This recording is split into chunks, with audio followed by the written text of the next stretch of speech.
Hello दोस्तों, आप सभी को प्रभु यीशु मसीह के नाम में जय मसीह की। परमेश्वर के नाम की स्तुति और महिमा हो। फिर से मैं आप सभी का स्वागत करता हूं हमारे एक और नए वीडियो के माध्यम से। दोस्तों, आज का जो हमारा वीडियो का टॉपिक है वो हर एक विश्वासी के लिए बहुत ही खास है। अगर आप प्रभु यीशु मसीह पे विश्वास करते हैं तो आज का वीडियो आपके लिए बहुत ही ज़रूरी होने वाला है। बहुत सारे मसीह भाई बहन लोग हमारे वीडियोस को देखते हैं और बाद में हमारे वीडियोस के कमेंट बॉक्स में आप में से बहुत सारे लोग कमेंट्स करते हैं और बहुत सारे सवाल पूछते हैं, बाइबल के बहुत सारे वचन पूछते हैं कि ब्रदर हमें इस प्रकार से बताइए बाइबल में क्या लिखा है, हमें वो बताइए बाइबल में क्या लिखा है। इस तरह से आप लोगों के बहुत सारे सवाल आते हैं, बहुत सारे आपके जो जवाब है मैं देने की कोशिश करता हूँ कमेंट में, लेकिन हर बार हर कमेंट का जवाब देना मुश्किल होता है। इसीलिए मैं वीडियो बनाकर आपको उन सारे सवालों के जवाब देता हूँ ताकि आप आसानी से चीज़ों को समझ पाएं, क्योंकि कमेंट में लिखकर समझाना बहुत मुश्किल होता है। इसलिए मैं कोशिश करता हूं कि आपके सवालों को लूं और उसके ऊपर एक वीडियो को बनाकर आपको बताऊं। तो बहुत सारे सवालों में से कई सारे लोग कई दिनों सवाल पूछ रहे थे कि ब्रदर हम प्रभु में बढ़े हैं, परमेश्वर की आशीष हमें मिले, किस प्रकार से हम प्रभु में बढ़ें ताकि हमारे जीवन में आशीष आए। इसके लिए बाइबल से हमें वचन को बताइए। आत्मिक आशीष के लिए या संसारिक आशीषों को पाने के लिए हम प्रभु में किस प्रकार से चलें। तो आज जो मैं वचन लेकर आया हूं बाइबल के अंदर से, ऐसे 5 वचन मैं आपको बताने वाला हूं। अगर आप इन वचनों को पढ़ते हैं, इनके अनुसार जीवन को जीते हैं और इन वचनों के अनुसार अपने जीवन में कार्य को करते हैं तो आपको परमेश्वर की ओर से आशीष जरूर मिलेगी। अगर आप आशीष पाना चाहते हैं, अगर आप अपने जीवन में छुटकारा पाना चाहते हैं तो आज का ये वीडियो आपके लिए बहुत ही ज़रूरी है, क्योंकि इस वीडियो के माध्यम से मैं 5 ऐसे वचन बाइबल से बताऊंगा जिनके द्वारा आप समझ पाओगे कि परमेश्वर की आशीषें किस प्रकार से एक व्यक्ति के जीवन में आती हैं। तो वीडियो को बड़े ध्यान से देखिएगा और समझने की कोशिश करिएगा। और उससे पहले एक बात मैं आपको बता देना चाहता हूं, जब भी मैं वीडियोस बनाता हूं तो मैं कोशिश करता हूं कि आपको बाइबल के वचनों से चीज़ों को सिखाऊं। तो 2, 3 या 4, 5 वचनों का मैं उदाहरण लेता हूं। तो बहुत सारे लोग मुझे ये पूछते हैं, कमेंट करते हैं कि ब्रदर ये 4-5 वचन ही है क्या बाइबल के अंदर से जिनको हमें पढ़ना चाहिए? नहीं मेरे प्रियो, जब मैं 4-5 वचन को आपको बताता हूँ वो सिर्फ आपको उदाहरण देकर समझाने के लिए बताता हूँ कि इन वचनों के अनुसार आपको कैसे चलना है। लेकिन पूरी की पूरी बाइबल में जो भी वचन हैं वो सभी के सभी वचन हमारे लिए लाभदायक हैं, क्योंकि बाइबल संपूर्ण पवित्र शास्त्र जो है परमेश्वर की आत्मा की प्रेरणा के द्वारा रचा गया है। सब कुछ शिक्षा देने के लिए, सुधारने के लिए और उनके लिए लाभदायक हैं। इसीलिए सिर्फ 4-5 वचन जो मैं वीडियो में बताता हूँ वही सिर्फ मानना है, वही सिर्फ पढ़ना है, ऐसा बिल्कुल भी नहीं है। तो गलतफहमी में ना रहें। आप ये ना बोले कि आपने 5 बोला तो इसलिए हमने 5 पढ़ा। 5-6 मैं इसलिए बताता हूँ ताकि आपको कम समय में कुछ बातों को सिखाने के लिए उसका उदाहरण लेता हूँ। तो आज भी हम 5 वचनों को लेकर बात करेंगे आशीष पाने के ऊपर। तो आज जो हम वचन पढ़ेंगे तो सबसे पहले मैं आपको बता देना चाहता हूँ, आज हम पढ़ेंगे भजन संहिता से कुछ वचनों को। तो हम देखेंगे प्रभु के आशीष पाने के लिए, अगर आप प्रभु में हैं, यीशु मसीह पे विश्वास करते हैं, तो जरूर आपके मन में भी आता होगा कि मेरा परिवार आशीषित हो, मेरे परिवार के लोग आशीषित हो, मैं जब प्रभु में चलूं तो परमेश्वर का अनुग्रह मेरे जीवन में रहे, मैं परमेश्वर के वचन के अनुसार सही रीति से चल पाऊं, प्रभु के जो अनुग्रह के द्वारा हमारे जीवन में, परिवार में सारी चीज़ें अच्छी तरह से चले। इन सारे चीज़ों की अभिलाषा एक मनुष्य के जीवन में होती हैं और ये कोई गलत चीज़ नहीं है। तो किस प्रकार से चलने पर आपके जीवन में वो सारी आशीषें मिलेंगी? क्योंकि बहुत सारे लोग प्रभु यीशु मसीह पे चलते विश्वास करते हैं, लेकिन हर किसी के जीवन में आशीषें नहीं है, क्योंकि वे लोग वचन के अनुसार जीवन नहीं जीते हैं। और एक चीज सिंपल सी बात समझनी होगी, आशीष का मतलब ये नहीं होता है कि आपके जीवन में कभी कोई दुख नहीं आएगा, आपके जीवन में कभी कोई बीमारी नहीं आएगी, आपको किसी चीज की परेशानी नहीं होगी। ऐसा बिल्कुल भी नहीं है। जब आप प्रभु यीशु मसीह के संग चलते हैं, विश्वास में बढ़ते हैं, तो आपके जीवन में परीक्षाएं आती हैं, मुसीबतें आती हैं, प्रॉब्लम्स आती हैं। लेकिन जब हम आशीष की बात करते हैं, परमेश्वर की आशीष की बात करते हैं, उसका अर्थ है कि उन सारे प्रॉब्लम्स के बीच में भी प्रभु हमारे संग रहते हैं, हमें चलाते हैं और हमें एक अच्छे रास्ते में लेकर चलते हैं। तो सबसे पहले जो मैं वचन आपके लिए पढ़ना चाहता हूं वो है भजन संहिता 128 अध्याय से हम पढ़ेंगे और देखेंगे कि यहाँ पर क्या लिखा है। जब हम यहाँ पर पढ़ते हैं तो लिखा है पहले आयत में, क्या ही धन्य है हर एक जो यहोवा का भय मानता है और उसके मार्गों पर चलता है। सबसे पहला काम एक विश्वासी के लिए क्या होना चाहिए?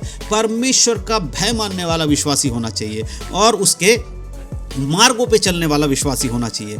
इस ऐसे व्यक्ति को परमेश्वर धन्य कहता है। अगर आप प्रभु का भय मानेंगे तो ही आप उसके मार्गों पे चल पाएंगे। तो यहोवा का भय मानने का मतलब ये नहीं है कि परमेश्वर बहुत ही खतरनाक है, उसको देखते डर लगता है, वो हमें मार डालेगा, ऐसा नहीं है। परमेश्वर का भय है पवित्र भय, यानी कि उसका भय अगर आपके अंदर है तो आप पाप करने से अपने आप को रोकोगे। जब आप पाप के लिए आगे बढ़ोगे, आपका शरीर आपको पाप करने के लिए प्रोत्साहित करेगा, आपको ललचाएगा, तो आपको नहीं, परमेश्वर नरक में डाल देगा अगर मैं पाप करूंगा, उस भय के साथ आप परमेश्वर के संग आगे बढ़ेंगे। तो ये पहला वचन है आशीष पाने के लिए कि आपको परमेश्वर का भय मानना है और उसके वचन के अनुसार उसके मार्गों पर चलना है। दूसरा वचन जब हम पढ़ते, लिखा है तू अपनी कमाई को निश्चय खाने पाएगा, तू धन्य होगा और तेरा भला ही होगा।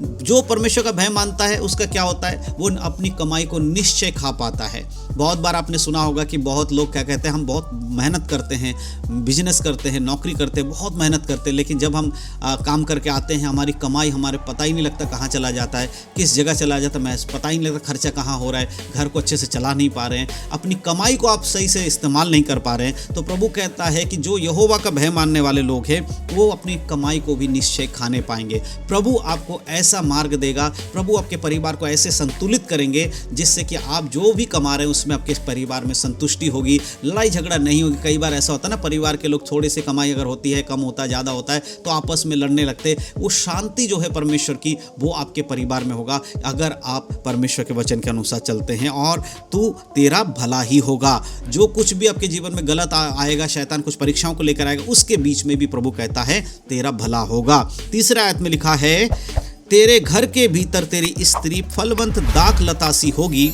तेरे मेज के चारों ओर तेरे बालक जलपाई के पौधे से होंगे। यहाँ प्रभु कहता है तेरी स्त्रियां भी फलवंत होंगी, यानी कि वो संतान जनने वाली स्त्रियां होंगी, बांझ नहीं होंगी, प्रभु की ओर से आशीषें मिलेंगी और परमेश्वर आपको इतने अच्छे बच्चे देंगे, ऐसे बच्चे देंगे जो आपके लिए आशीष का कारण बनेंगे और वो बच्चे तुम्हारे चारों ओर खेलेंगे कूदेंगे, यानी कि एक भरा पूरा परिवार प्रभु की ओर से मिलेगा। ये सिर्फ किस व्यक्ति को, जो उसका भय मानता है, उसके वचनों पे चलता है। तो मेरे प्रिय देख रहे हैं वचन के अनुसार भलाई और परमेश्वर का जो आशीष है वो क्या है, संसार के धन दौलत पैसा घोड़ा गाड़ी नहीं है, लेकिन यहाँ प्रभु का आशीष का मतलब है शांति।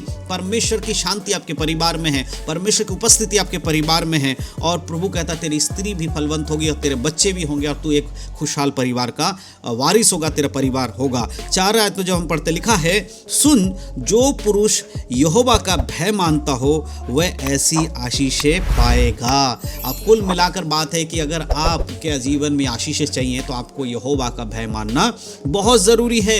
यहोवा का भय जो मानता है उसके जीवन में परमेश्वर आशीष देता है। और अंतिम वचन एक और 5वां जो हम पढ़ते हैं 6 आयत को पढ़ेंगे, उसमें लिखा है वरन तू अपने नाती पोतों को भी देखने पाए, इज़राइल को शांति मिले। यहाँ पर परमेश्वर आपको दीर्घायु की बात कर रहे हैं कि जो व्यक्ति प्रभु के वचनों में चलता है, उसके भय मानता है, सबसे पहली चीज़ क्या है, वो अपनी कमाई को निश्चय खाने पाएगा। जो भी काम काज करेगा प्रभु उसमें उसको आशीष देंगे, है ना। कई बार लोग कहते हैं ना हमारा बिजनेस में लॉस हो रहा है, नौकरी नहीं मिल रही है। यहोवा का भय मानने वाले व्यक्ति के लिए सब नहीं होगा, प्रभु उसको आशीष देगा। वचन के अनुसार चलने वाले व्यक्ति को उसके कमाई में परमेश्वर उसको आशीष देगा। उसके परिवार हरा भरा रहेगा, उसके परिवार बच्चे होंगे, पत्नी जो है वो बच्चे पत्नी सबके साथ खुशहाल में रहेगा। और प्रभु कहता है कि उसके बच्चे के साथ वो खुशियां मनाएगा। और आखिरी में क्या कह रहा है, अपने नाती पोतों को भी देखने पाएगा। वो व्यक्ति एक दीर्घायु होगा, लंबी आयु वाला होगा। तो लंबी आयु करने के लिए आपको किसी उपवास करके आपको भूखे रहकर लंबी आयु के लिए प्रार्थना नहीं करना है, परंतु अगर आप प्रभु का वचन मानेंगे, उसका भय मानेंगे तो आपको ये आशीषें ऐसे ही मिलेंगी। तो मेरे प्रियो, ये 5 जो मैंने वचन बताए हैं बाइबल से, ये ज़रूरी है। इन सब 5 बातों में एक बात जो कॉमन है जिसको हमें समझना है वो है यहोवा का भय मानना है और उसके मार्गों पर चलना है। तो अगर आप एक पवित्र जीवन जीते हैं और अगर आपके जीवन में आज कोई पाप है, कोई ऐसा चीज़ है जो आप कर रहे हैं प्रभु के वचन के विरोध में है, तो आज ही उसको छोड़ दीजिएगा, प्रभु के वचन में चलिएगा। आप देखेंगे कि आपके जीवन में आशीष आना शुरू हो जाएंगी। और आत्मिक आशीष है, परमेश्वर की जब आशीष आएंगी तो संसार की भौतिक चीज़ें भी आपके लिए मार्ग खुलते चले जाएंगे। जो आपकी ज़रूरतें हैं, पैसे की हो, घर की हो, मकान की हो, जो भी चीज़ की ज़रूरत है उसका भी मार्ग परमेश्वर आपके लिए खोलेगा। सबसे पहले यहोवा का भय मानो। तो मैं विश्वास करता हूँ कि इस वीडियो के माध्यम से जो 5 वचन मैंने आज बाइबल से बताए हैं कि आशीष पाने के लिए है, वो ज़रूर आप अपने जीवन में लागू करेंगे। आप इसको अच्छे से पढ़िए, प्रार्थना करिए और इन वचनों के अनुसार जीवन जिए। परमेश्वर आपको आशीष दे। सबको यीशु मसीह के नाम में जय मसीह की। God bless you.